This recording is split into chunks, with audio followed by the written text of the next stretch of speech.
সেই মেয়ে বাবা মাকে দেখে না। আমি চাইলাম ঠাকুরের কাছে, ঠাকুর আমার ছেলেটাকে উচ্চ শিক্ষিত করে দাও।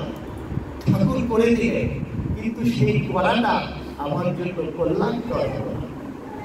তাহলে আমার চাওয়াটা কি সঠিক ছিল? এক ফলওয়ালার কাছে আমি ফল কিনতে গেলাম, অর্থাৎ মেয়ে বাড়িতে বেড়াতে এসেছে। মেয়ে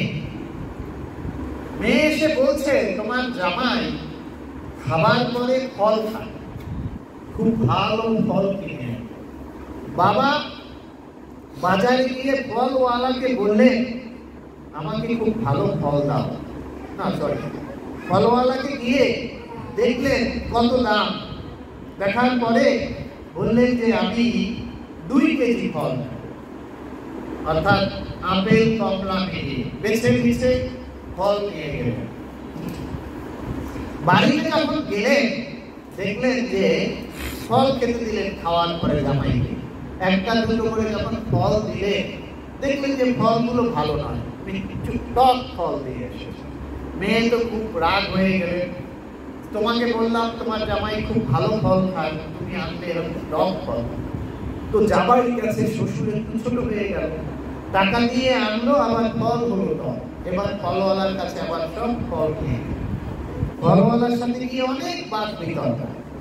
ফলওয়ালা বলছেন যে ফল তো আমি বেছে দেইনি, ফল তো তুমি বেছে নিয়েছো, বেছে বেছে যেগুলো নিয়েছো আমি সেগুলোই তোমাকে মেপে দিয়েছি, দোষ তো আমার। আশেপাশের লোকজন এসেছে, বিশাল অবস্থা, এখন দেখছে ফলওয়ালার কোনো দোষ নেই, যিনি নিয়েছেন তিনি নিজে বেছে বেছে। আমরাও সবাই যে ফল চাই আমরা নিজেরা বেছে বেছে চাই, দোষ তো গোবিন্দের নয়। আমরা বেছে বেছে চাই, আমাকে এই ফল দাও, আমাকে এই ফল দাও।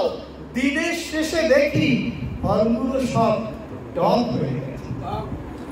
গোবিন্দের তো কোনো দোষ নেই, ফল তো গোবিন্দের কাছে চাইনি যে প্রভু আমাকে এমন 2টো ফল দাও যে ফল আমার জীবন চরিতে একটি ভালো কাজে লাগবে, সে ফল আমি চাই। কি করে ভালো হবে? আমাদের সেই অবস্থা হচ্ছে, আমরা শরণাগত হতে জানি না। অর্জুন আজ শরণাগত। কি শরণাগত?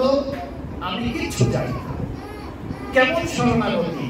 যিনি সর্বশাস্ত্রেও পারঙ্গম ছিলেন, যিনি ইন্দ্রিয়র সাথে যুক্ত করেও জিতেছিলেন, যিনি দেবাদিদেব মহাদেব থেকে পশুপাত অস্ত্র এনেছিলেন, আজকে তিনি ভগবানের সারথি, তার সারথির কাছে, ভগবানের কাছে শরণাগত হলেন। আমি কিচ্ছু জানি না, আমার কোনো ক্ষমতা নেই, আমাকে তুমি ক্ষমা করো, আমাকে তুমি শিষ্য হিসাবে শিক্ষা দাও।